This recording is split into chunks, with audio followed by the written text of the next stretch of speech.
ఈరోజు దివంగత మహానేత పింగళి వెంకయ్య గారు ఆయన 149వ జన్మదినాన్ని శ్రీ స్వామి వివేకానంద స్వచ్ఛంద సేవా సంస్థ దక్షిణ నియోజకవర్గం విశాఖపట్నంలో జరుపుకుంటున్నాం. పింగళి వెంకయ్య గారు 1876లో ఒక కుగ్రామంలో జన్మించి మచిలీపట్నం దగ్గర కృష్ణా జిల్లాలో ఆయన 19 సంవత్సరాల్లోనే బ్రిటిష్ ఆర్మీలో చేరి ఆ తర్వాత అనేక పదవులు ఆయన అనుభవించాడు. ఒక అగ్రికల్చరిస్ట్గా, ఒక ఎడ్యుకేషనిస్ట్గా, ఒక విద్యావంతుడుగా, ఒక మేధావిగా ఈ దేశానికి సేవలు చేసిన మహామనిషి పింగళి వెంకయ్య గారు. దురదృష్టకరమైన విషయం ఏంటంటే ఈరోజు ప్రభుత్వాలు కానీ దేశం కానీ పింగళి వెంకయ్య గారు ఎవరంటే చెప్పే స్థితిలో లేరు, పరిస్థితుల్లో లేరు. నాకైతే తెలియదు ఈరోజు ఎన్ని కార్యక్రమాలు విశాఖపట్నంలో జరుగుతున్నాయేమో కానీ ఆయన్ని మర్చిపోతున్నాం మనం. 1921లో ఆయన ఒక జెండాని రూపకల్పన చేసి ఈ భారతదేశానికి ఒక జెండా కావాలా, ఒక ఐడెంటిటీ కావాలి, అవసరం ఉంది, భారతదేశానికి మన దేశంలో ఉన్న వారికి ఈ జెండానే మనకు గుర్తింపు అనే ఒక మహోన్నత ఆశయంతో 3 రంగుల జెండా, ఏదైతే కాషాయం అది హిందువుల్ని రిప్రజెంట్ చేస్తుంది, గ్రీన్ ఏదైతే ముస్లిమ్స్ని రిప్రజెంట్ చేస్తుంది, అలాగే వైట్ ఏదైతే ఇతర మతస్థులందరినీ కూడా రిప్రజెంట్ చేసి ఈ దేశంలో ప్రజలందరూ కూడా కలిసిమెలిసి ఉండాలి, ఈ పతాకాన్ని మనం గుర్తు చేసుకుంటే దేశంలో ఉన్న ప్రజలందరూ కూడా ఐకమత్యంతో ఉంటారనే ఒక మహోన్నత ఆశయంతో ఆయన జెండాన్ని రూపకల్పన చేశారు.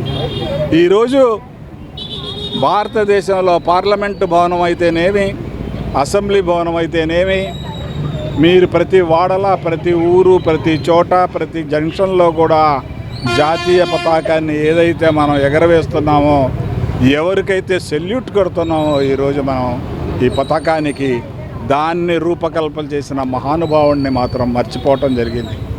ఆయన 1963లో ఒక దయనీయమైన పరిస్థితుల్లో చనిపోవటం జరిగింది. ఆయన గురించి ప్రజలు మర్చిపోయారు, ప్రభుత్వం మర్చిపోయింది. కనీసం ఆయన విగ్రహాన్ని అసెంబ్లీలో పెట్టండి అని ఒక చిన్న రిక్వెస్ట్ మేము దీన్ని ప్రతి ప్రభుత్వాన్ని కోరుతున్నాం. ఒక 20 సంవత్సరాల నుంచి కూడా మా స్వయంలో ఈ రాష్ట్రంలో కనీసం మరి పార్లమెంట్లో లేకపోయినా కూడా ఈ రాష్ట్రంలో కనీసం ఒక విగ్రహాన్ని ఆవిష్కరింపజేయండి అని చెప్తుంటే దాన్ని పట్టించుకునే నాథుడు ఈరోజు వరకు ఏ ప్రభుత్వం కూడా వినలేదు. దయచేసి ఆయన్ని గుర్తు చేసుకోవాల్సిన కార్యక్రమాలని ప్రభుత్వం రూపొందించాలి. పింగళి వెంకయ్య గారి జన్మదినాన్ని ఒక ప్రభుత్వ దినంగా గుర్తించి ప్రభుత్వాలు ఈ కార్యక్రమాలని చేయించాల్సిన అవసరం రాష్ట్రమంతటా ఉంది. ఆయన గొప్పతనాన్ని గురించి మన భవిష్యత్తు పౌరులందరికీ కూడా తెలియజేయాల్సిన అవసరం, ప్రస్తుతం ఉన్న వారికి కూడా తెలియజేయాల్సిన అవసరం ఎంతైనా ఉందని నేను భావిస్తున్నాను. అదేవిధంగా అసెంబ్లీలో ఆయన విగ్రహాన్ని ప్రతిష్ఠింప చేయాలని మరలా ప్రభుత్వాన్ని కోరుతున్నాను, ప్రస్తుతం ఉన్న ప్రభుత్వాన్ని. ఇది వీళ్ళనే కాదు, ప్రతి ఒక్కరిని కూడా 20 సంవత్సరాల నుంచి కూడా మేము ప్రాధేయపడుతున్నాము. ఆయనకి ఒక గౌరవాన్ని ఇవ్వండి.